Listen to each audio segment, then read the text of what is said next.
Muy bien, muy bien. Eh, es una alegría de veras compartir este tiempo con ustedes y sobre todo el tema tan interesante que nos convoca. Para empezar, quizá debemos trabajar la pregunta muy inquisitiva que nos hiciera un amigo desde Bolivia hace apenas unos minutos, cuando decía, tanto estudio y todavía una pregunta tan básica como qué es la teología o qué es teología. Y por supuesto, nosotros sabemos que la pregunta tiene como propósito despertar la curiosidad intelectual de todos nosotros. ¿Qué es la teología? La teología es algo que nosotros no podemos agotar como seres humanos. No tenemos la capacidad de agotar con nuestras limitaciones el conocimiento de nuestro gran Dios, de nuestro todopoderoso Señor. Entonces, la pregunta no solo es ironía, tanto estudio y todavía nos preguntamos qué es teología. La pregunta al final es una pregunta muy real. Tanto estudio no nos hará conocedores de la teología, porque la teología es en apenas uno de sus aspectos conocimiento. En otros aspectos la teología es fe, la teología es confesión. Lo vamos a decir en un momento. Y de eso queremos ocuparnos acá. Queremos decir entonces fundamentalmente que hay una distinción entre teología sin artículo y la teología. Teología sin artículo era lo que creía o practicaba Aristóteles. Aristóteles habló de teología, solo que para él la teología era el motor inmóvil. En cierto sentido, Aristóteles fue teólogo también al elaborar ampliamente sobre el famoso motor inmóvil, es decir, la primera fuerza que explica por qué todo lo demás tiene causa. Dios no la tiene, o el motor inmóvil de Aristóteles no lo tenía, no tenía causa. Entonces, eso es teología sin artículo. Sin embargo, cuando nosotros hablamos de la teología, tal vez estamos precisando más y lo estamos haciendo intencional y subjetivamente a nuestro favor, hablando de la teología cristiana. Y la teología cristiana es diferente a teología sin artículo. La teología con artículo para nosotros nos va a ser útil para referirnos al discurso acerca de Dios. Entonces ahí tenemos un primer esbozo. ¿Qué es teología? La teología es el discurso acerca de Dios. Pero fíjese usted que ese discurso acerca de Dios es bíblico. El discurso tiene su fundamento en la palabra de Dios. En otras palabras, el teólogo no elabora de su propio pecunio, no tiene ideas que él quiera introducir forzando el argumento teológico en cierta dirección. El argumento teológico para nosotros es esencialmente conocimiento que proviene de la palabra de Dios. Es bíblico. Por supuesto, vamos a decir otras cosas acerca del conocimiento. Por de pronto solo estamos dando estas características. Es bíblico. Además, decimos que el conocimiento, el discurso acerca de Dios es sistemático. Con ello queremos dar a entender que está organizado de determinada manera. Esa organización que tiene el conocimiento acerca de Dios es un conocimiento que incluye la interacción con la lógica hasta cierto punto. Por ejemplo, el elemento causa y efecto, la explicación de la causa, Dios como la causa de todas las cosas y el mundo como el efecto del cual provienen, que Dios proviene, perdón, el efecto que proviene de Dios es parte de esa causalidad, es parte de esa relación causal que tiene un pie en la lógica. De modo que la relación causa y efecto, antecedente y consecuente, nos ayuda a armar el sistema, el concepto de sistema. Entonces, la Biblia y el apoyo de la razón, obviamente, nos ayudan a entender la teología. Ahora, por supuesto, no le damos el mismo peso a la razón que el que le damos a la Biblia. El gran peso que recibió la razón en teología fue lo que hizo, por ejemplo, que la teología escolástica a finales del primer milenio adquiriera pues matices muy interesantes, muy profundos, pero que se fueron alejando de la palabra de Dios y en razón de eso, esa teología no pudo plantear una reforma a la Iglesia Católica, porque todo se resolvía o por la razón o por la tradición. No, nuestro sistema no se basa ni en la razón solamente, ni mucho menos en la tradición. Es teología bíblica y es sistemática. Pero además la teología es un acto de adoración. Y de eso vamos a hablar en unos minutos también, porque la teología no es el reconocimiento de las argucias humanas para elaborar acerca de Dios, sino que la teología es el reconocimiento de la grandeza de Dios, de quién es Dios, de lo que en teología se conoce como la teología propia, es decir, hablar de Dios aparte de sus obras, y aparte de hablar de Dios aparte de sus obras, es hablar de la grandeza de Dios, de la persona de Dios. Entonces, las primeras 4 grandes lecciones que tenemos de la teología es que la teología se aprende desde una posición de humildad. El corazón lleno de sí mismo no tiene espacio para Dios. Y si usted quiere saber qué significa, pues, una posición de humildad, lo que tenemos que hacer es regresar a las bienaventuranzas, donde leemos bienaventurados los pobres en espíritu.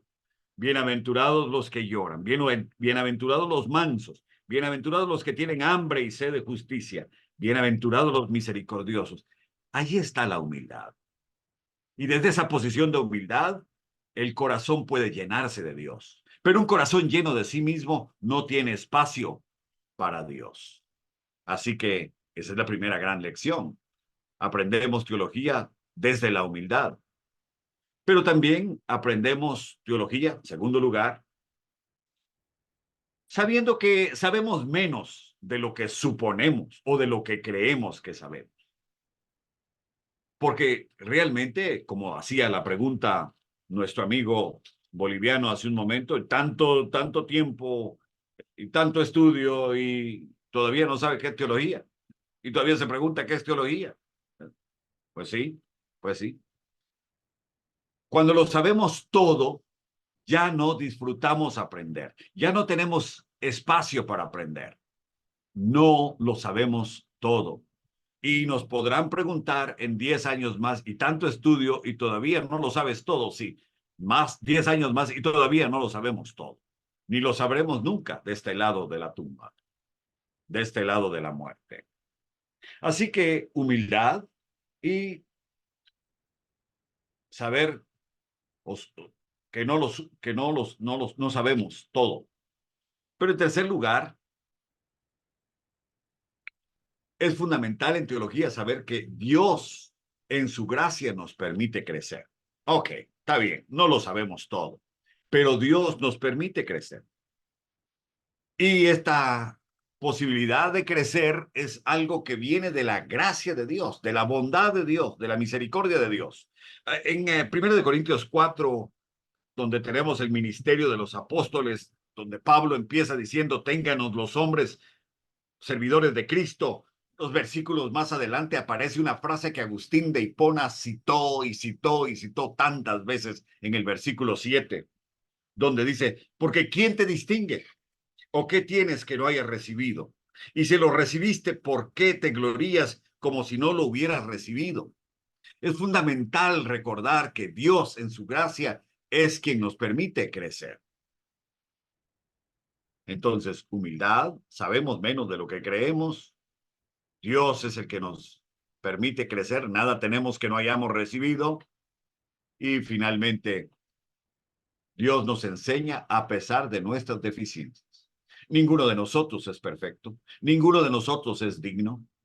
Tenemos en 1 Corintios 11, en medio de la crítica que Pablo hace a la celebración de la Cena del Señor por parte de los creyentes en Corinto, tenemos allí la enseñanza acerca de qué hacer y qué decir y cómo celebrar la mesa del Señor. Pero luego, después de que ha pasado por ahí, Pablo dice en el versículo 27, de manera que cualquiera que comiere este pan o bebiere esta copa del Señor indignamente. Y a mí me llama mucho la atención cómo esto que aquí es un adverbio de modo o manera, realmente no se refiere a la calidad de la persona, de que la persona sea digna. Se refiere a lo que está en los versículos anteriores de 17 al 22. Se refiere fundamentalmente a los abusos en la cena del Señor. Aquellos que comían adelantándose a los demás, aquellos que no compartían, aquellos que se emborrachaban mientras celebraban el ágape, algo que habían combinado con la celebración de la Cena del Señor. A eso se refiere indignamente, adverbio de modo o manera. Porque digno ninguno de nosotros es. Nadie es digno. Nadie aquí puede decir, yo soy digno. Dios nos enseña a pesar de nuestras deficiencias, a pesar de que somos poco dignos, somos indignos. Ahora, por otro lado, no debemos hacer las cosas indignamente, como enseña Pablo aquí en 1 Corintios 11.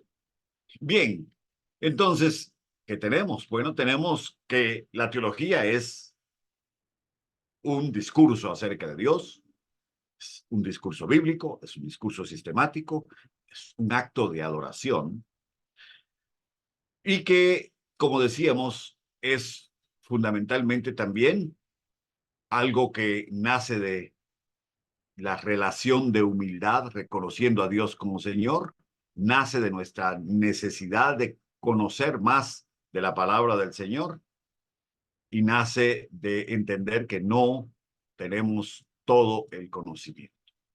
Pero mire, además de que la teología es un discurso bíblico sistemático y es un acto de adoración, la teología también es una tarea.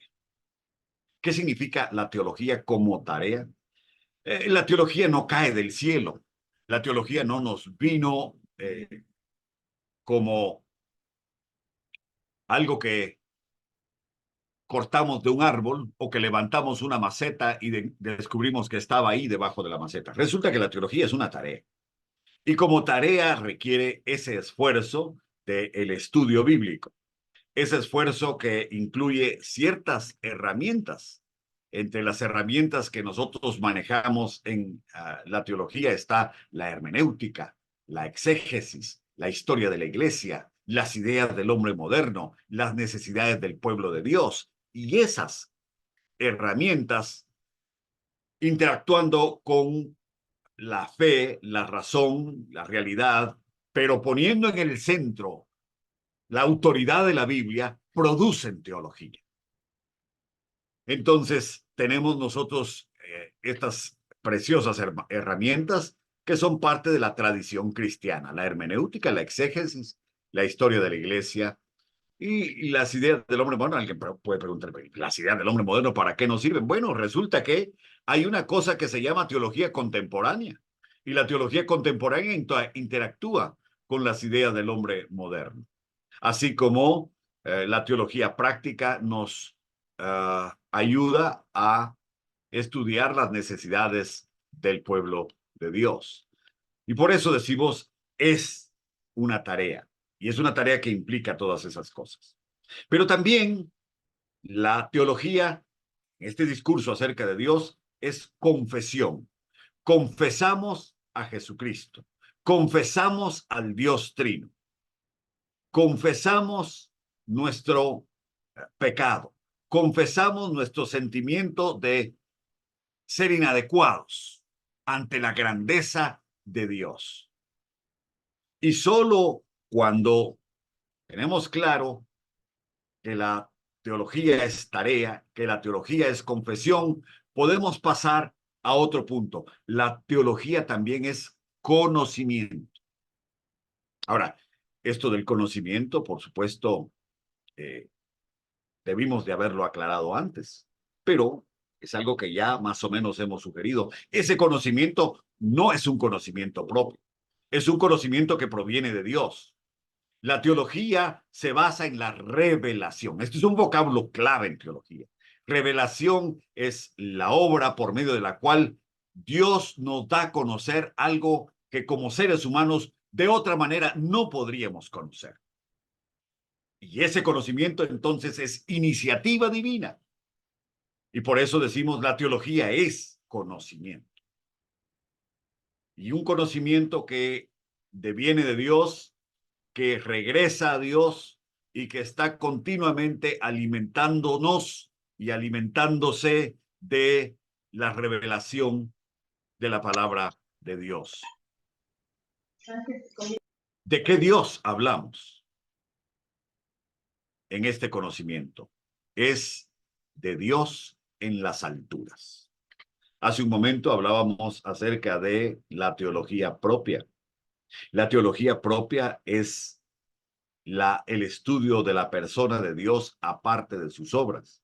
Y ahí, en ese momento, estamos tratando de balbucear pensamientos que tienen que ver con el Dios exaltado, con el Dios lleno de gloria, con el Dios que gobierna los orbes, con el Dios creador. Vamos a hablar en un momento del Dios creador. El Dios creador, el Dios que nos creó, es el Dios en las alturas, el Dios todopoderoso, el Dios omnisciente, omnipresente. Es el Dios de las alturas o en las alturas. Entonces, la teología es un discurso de Dios que es tarea, es confesión, es conocimiento, es el Dios en las alturas, pero también es acerca de Dios como Padre. Y aquí entramos realmente a toda la doctrina de la redención. Si bien es cierto que el Antiguo Testamento revela algunas veces a Dios como Padre, es realmente a partir del Nuevo Testamento y de la relación con Jesucristo en donde se nos da con mayor detalle el hecho de que nosotros somos hijos de Dios, que Dios es nuestro Padre y que esa paternidad la hemos adquirido en virtud de que Jesucristo nos rescató, nos redimió, pagó por nuestros pecados. La cruz es central para hablar de la paternidad de Dios. Y la teología, cuando habla de la paternidad de Dios, lo hace a partir de la centralidad de la cruz. Dios, un discurso acerca de Dios, es tarea, estudiamos, trabajamos, es confesión, confesamos, es conocimiento, es Dios en las alturas, es Dios como Padre, es Dios todopoderoso. El Dios todopoderoso en el Antiguo Testamento es el Dios que derrota a las naciones, es el Dios que derrota a otros dioses, es el Dios que al final juzga a todas las naciones y a todos los pueblos. En el capítulo 38, al final, hay una historia muy interesante, capítulo 38, perdón, de Isaías. Al final del capítulo hay una historia muy interesante de Ezequías. Ezequías ha tratado por los pasados dos capítulos, perdón, de Senaquerib, quiero decir. Senaquerib y Ezequías. Senaquerib, el rey de Asiria, por los últimos dos capítulos ha querido convencer al rey Ezequías de Judá que no confíe en Dios y que él realmente no va a poder luchar contra el poderío del ejército de Senaquerib. Y sin embargo, Dios protege a su pueblo y lo protege destruyendo la alianza entre Aram y Efraín, entre los sirios y el reino del norte. Así protege Dios a Judá. Y cuando aparece Sennacherib, Dios también protege a su pueblo, porque allí en ese final del capítulo 38, el ángel de Jehová aparece y dice que mueren más de 100, o mueren 185,000 personas en una noche. Se levanta Sennacherib al otro día, asustado, y sale corriendo para su país, para Nínive, para Siria. Y hay una polémica teológica ahí. Estoy hablando del Dios Todopoderoso. La polémica teológica es que los dioses tienen más fuerza cuando están en sus templos que cuando tienen que actuar a control remoto, como en este caso Sennacherib y su Dios allá lejanamente en Judá. Y la polémica es que no solo protege Dios a Judá con el numeroso ejército de Sennacherib allí a las puertas. Sennacherib ya prácticamente lo ha tomado todo, hasta Egipto, pero en ese momento, cuando aparece el ángel de Jehová y los 185,000 muertos, sale huyendo Sennacherib porque tiene la impresión de que su pueblo va a ser atacado, que su tierra va a ser atacada, y entonces se va a su templo a orar. Y allí, en su templo, llega el hijo de Sennacherib y mata a Sennacherib. Lo cual dice que el poder de Dios es un poder también a larga distancia, y que el poder del Dios de Sennacherib no es nada comparado con el poder de Dios. Ese es al final el mensaje. La pugna teológica ahí. Dios es todopoderoso sobre las naciones. Dios es Dios en la montaña, Dios es Dios en el mar, Dios es Dios en la ciudad, Dios es Dios en todos lados, es todopoderoso. Entonces el discurso acerca de Dios es tarea, es confesión, es conocimiento, es sobre Dios en las alturas, sobre Dios como Padre, sobre el Dios todopoderoso, Dios creador. El Dios creador es Génesis capítulo 1, es el Salmo 74, es una cantidad de pasajes en el Antiguo Testamento que nos hablan de Elohim. 31 veces aparece el nombre Elohim en el capítulo 1 de Génesis. ¿Y por qué el nombre Elohim? Porque Elohim es el nombre que se utiliza para expresar al Dios soberano. Dios sobre los orbes, Dios sobre todas las cosas, Dios sobre los pueblos, Dios sobre las naciones. Ese es el Dios que vemos en acción en Génesis 1 en la creación. Capítulo 2 cambia a Yahweh, pero hombre, ¿por qué no? Yahweh es, ahí empieza la relación con el hombre, ahí empieza la comunidad, ahí empieza el hombre a ser pueblo de Dios. Pero en el capítulo 1 es Elohim, es el Dios creador, el Dios que hizo los cielos y la tierra. En el principio creó Dios los cielos y la tierra. Una figura de lenguaje que significa dos puntos opuestos para indicar todo lo que está entre esos dos puntos opuestos. Dios es creador de todas las cosas. Pero para nosotros también, ese Dios, vamos avanzando en la revelación bíblica, es Dios en Cristo. Y ese gran salto de la creación a Dios en Cristo, pues, Juan capítulo 1 nos dice que Jesús estuvo en la creación. Colosenses 1 nos dice que Jesús es el agente, es la meta de la creación, es el autor, el agente y la meta de la creación. Colosenses 1:16. Es Dios en Cristo para nosotros porque nosotros hemos salido del ámbito de los dioses paganos, el ámbito de los espíritus, el ámbito de el reino de la muerte, y hemos sido trasladados, dice Colosenses 1:13, al reino de su amado Hijo. Nosotros estamos en Cristo, esa preposición que Pablo utiliza repetidamente, en Cristo. Ahí es donde estamos ubicados nosotros, no solo como un espacio espiritual, sino como toda una forma de existencia y de vida. Vivimos en Cristo, porque vivimos para Cristo, porque vivimos por Cristo. Y todo eso es para nosotros teología, es Dios en Cristo. Y finalmente, teología es Dios el Señor. Y aquí solo queremos decir que el Señor es el que sustenta todas las cosas. Los romanos creían en la ley natural, la justa razón conforme a la naturaleza, decían Séneca, Marco Aurelio, Cicerón, Marco Tulio Cicerón, la justa razón conforme a la naturaleza.